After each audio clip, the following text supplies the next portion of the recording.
कैसे हो?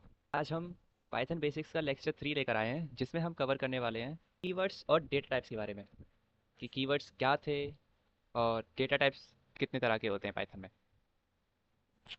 तो चलते हैं कीवर्ड्स के बारे में पढ़ते हैं थोड़ा सा। कीवर्ड्स इन पाइथन एक रिजर्व वर्ड होता है। कीवर्ड जो है जिसकी एक स्पेशल मीनिंग होती है और उसका खुद का एक पर्पस होता है कि वो किस लिए यूज़ होगा। जैसा कि हमने वेरिएबल्स में पढ़ा था कि हम कीवर्ड्स को यूज़ नहीं कर सकते वेरिएबल्स की जगह, ऐसे ही हम कीवर्ड्स को फंक्शंस के लिए भी यूज़ नहीं कर सकते और ना ही हम उनको किसी क्लासेस के लिए यूज़ कर सकते। तो यहाँ पर लिस्ट है कीवर्ड्स की जो कि पाइथन में होते हैं, जैसे कि ट्रू, फॉल्स, नन, एंड, और भी काफ़ी हैं। यही होते हैं पाइथन के कीवर्ड्स। अगर आपको चेक करना है कि हम पाइथन के कीवर्ड्स किस तरीके से कोडिंग में देख सकते हैं तो उसके लिए होता है ये कोड। हमें पहले इंपोर्ट करना होता है कीवर्ड कीवर्ड को, जो कि मॉड्यूल है। उस मॉड्यूल में से हमें कीवर्ड लिस्ट को चेक करना होता है। देन आपको प्रिंट होकर आ जाएंगे सारे कीवर्ड्स। Next, data types. तो डेटा टाइप्स क्या होते हैं? बेसिकली डेटा टाइप्स क्लासिफिकेशन होते हैं और कैटेगराइजेशन होते हैं डेटा आइटम्स के बेसिस पर। जैसे कि हम इंटीजर और स्ट्रिंग इनको अलग अलग तरीके से रखते हैं कि इंटीजर है तो वो न्यूमेरिक रहेगा, अगर स्ट्रिंग है तो वो सीक्वेंस में आएगा एक तरीके से। हम अभी इनके बारे में जानेंगे। हम रिप्रेजेंट करते हैं हर एक वैल्यू को जो कि बताती है कि उस पर किस तरीके का ऑपरेशन परफॉर्म करते हैं और करा जा सकता है। अगर स्टैंडर्ड और बिल्ट इन डेटा टाइप्स की बात करी जाए पाइथन में तो वो कुछ 5 टाइप्स की होती हैं। जैसे न्यूमेरिक में बात करें तो इंटीजर हो गया, फ्लोट हो गया और कॉम्प्लेक्स नंबर हो गए। अगर सीक्वेंस में बात करी जाए तो स्ट्रिंग, लिस्ट, टपल। मैपिंग में बात करी जाए तो डिक्शनरी हो गई। बुलियन में बुल। और सेट टाइप में सेट। फर्स्ट हम न्यूमेरिक डेटा टाइप्स के बारे में देखते हैं। तो न्यूमेरिक डेटा टाइप्स हमको न्यूमेरिकल डेटा रिप्रेजेंट करता है, जिसमें कि आपके इंटीजर आते हैं, फ्लोट आते हैं और कॉम्प्लेक्स नंबर्स आते हैं। इंटीजर इंटीजर को रिप्रेजेंट करते हैं इंट क्लास के साथ, जो कि पॉजिटिव और नेगेटिव होल नंबर्स को होल्ड करता है। फ्लोट फ्लोट को रिप्रेजेंट करा जाता है फ्लोट क्लास के साथ। ये रियल नंबर्स होते हैं। इनके साथ फ्लोटिंग पॉइंट रिप्रेजेंटेशन भी होता है, जो कि पॉइंट के बाद जो नंबर्स आते हैं वो फ्लोटिंग पॉइंट रिप्रेजेंटेशन माना जाता है। कॉम्प्लेक्स नंबर्स की बात करें तो ये कॉम्प्लेक्स क्लास को रिप्रेजेंट करते हैं। इनको लिखने का तरीका होता है, पहले रियल पार्ट लिखते हैं फिर प्लस लगा के इमेजिनरी पार्ट लिखते हैं। ये रिप्रेजेंटेशन अभी दिखाते हैं हम आपको। तरह की एग्जांपल में यहाँ पर एक वेरिएबल है ए जिसकी वैल्यू है 5। हमने प्रिंट करा और टाइप चेक करा ए का तो वो आ गया class int. B value value है 5.0 तो इसकी क्लास फ्लोट। सी, अब जैसा कि हमने देखा था कॉम्प्लेक्स नंबर का रिप्रेजेंटेशन, पहले हम लिखते हैं रियल नंबर प्लस लगा के हम लिखते हैं इमेजिनरी नंबर, उसके साथ हम जे भी लिखते हैं, जैसा कि हमने स्टैंडर्ड मैथ्स में पढ़ रखा था 10th 11 12th में कि किस तरीके से लिखा जाता है। तो हमने सी का चेक करा टाइप तो कॉम्प्लेक्स आ गया। Next, sequence data type. तो सीक्वेंस डेटा टाइप एक ऑर्डर्ड कलेक्शन होता है सिमिलर और डिफरेंट डेटा टाइप्स का।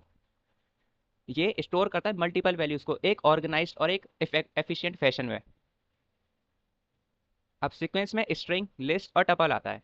स्ट्रिंग क्या होता है? स्ट्रिंग को हम रिप्रेजेंट करते हैं str क्लास से, जो कि है स्ट्रिंग क्लास। ये एरे होता है बाइट्स का जो कि यूनिकोड कैरेक्टर्स को रिप्रेजेंट कर रहा होता है। और पाइथन के पास कोई कैरेक्टर डेटा टाइप नहीं होता है, ठीक है, इसीलिए एक कैरेक्टर को हम स्ट्रिंग बोलेंगे, वो भी 1 लेंथ की। हम स्ट्रिंग को क्रिएट कर सकते हैं सिंगल, डबल और ट्रिपल कोट्स के थ्रू। लिस्ट लिस्ट को हम रिप्रेजेंट करते हैं लिस्ट क्लास के थ्रू। ये सिमिलर होती है एरेस की तरह। इसमें ऑर्डर कलेक्शन होता है डेटा का। काफ़ी फ्लेक्सिबल भी मानी जाती है क्योंकि इसमें जो आइटम्स होते हैं वो सेम टाइप्स के ना भी हो तो भी ठीक रहता है। लिस्ट वर्क करती है। Tuple tuple represented by tuple class. ये ऑर्डर कलेक्शन होता है। टपल्स इम्यूटेबल होते हैं। सिर्फ यही एक डिफरेंस है लिस्ट और टपल में, कि लिस्ट आपकी म्यूटेबल होती है वेरस टपल आपका इम्यूटेबल होता है। मतलब कि अगर आपने एक बार इसको क्रिएट कर दिया तो आप इसमें मॉडिफिकेशंस नहीं कर सकते। जैसे कि हमने यहाँ पे एग्जांपल ले रखा है, एस एक स्ट्रिंग को शो करने के लिए, आर हमने लिस्ट के लिए कर रखा है। लिस्ट को हम किस तरीके से बनाते हैं? स्क्वायर ब्रैकेट्स के थ्रू, और टपल को पैरेंथेसिस के थ्रू। इनके टाइप्स चेक करें तो ये टाइप्स आ गए आउटपुट में। Boolean data types. Boolean data types basically two built in values को ही रिप्रेजेंट करता है, ट्रू और फॉल्स। अगर आपका बुलियन ऑब्जेक्ट इक्वल है ट्रू के तो मतलब वो ट्रूथ ही है, अगर वो इक्वल है फॉल्स के तो वो फॉल्स ही है। इसको हम डिनोट करते हैं बुल क्लास के थ्रू। फॉर एग्जाम्पल, हमने टाइप चेक करा ट्रू का तो बोल आ गया और फॉल्स का तो बोल आ गया। एक छोटा सा डिफरेंस, जैसे कि हम जावा में और सी प्लस प्लस में ट्रू का टी स्मॉल लिखते थे और फॉल्स का एफ स्मॉल लिखते थे। लेकिन हम पाइथन में ट्रू का टी कैपिटल लिखते हैं और फॉल्स का एफ कैपिटल लिखते हैं। तो ये छोटी सी चीज़ है, इसको याद रखना। Set data types. Set unordered collection होता है डेटा टाइप का।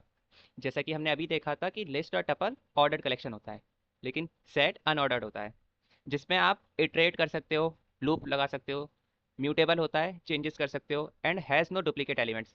जैसे कि सेट की खुद की एक प्रॉपर्टी होती है कि वो डुप्लीकेट एलिमेंट्स को नहीं होल्ड कर सकता। उसमें जितने भी एलिमेंट्स रहेंगे वो यूनिक रहेंगे। इसको हम किससे डिनोट करते हैं? सेट क्लास से। एग्जाम्पल आप देख ही सकते हो, इसको सेट फंक्शन के थ्रू बनाया जाता है और वैल्यू इसमें अंदर प्लेस करी जाती है।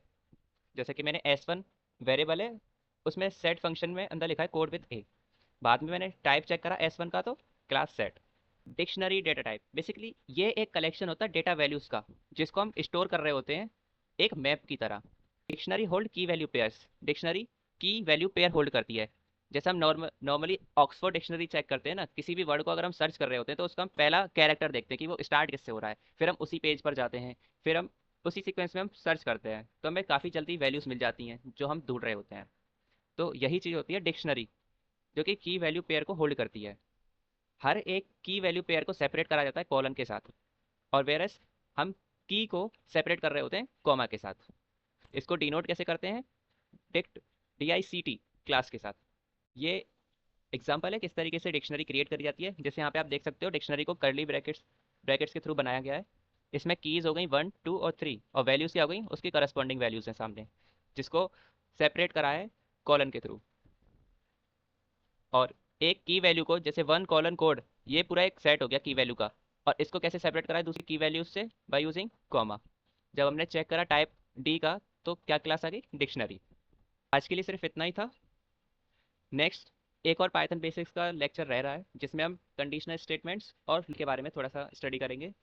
बाकी मिलते हैं नेक्स्ट वीडियो में, तब तक के लिए टाटा बाय बाय।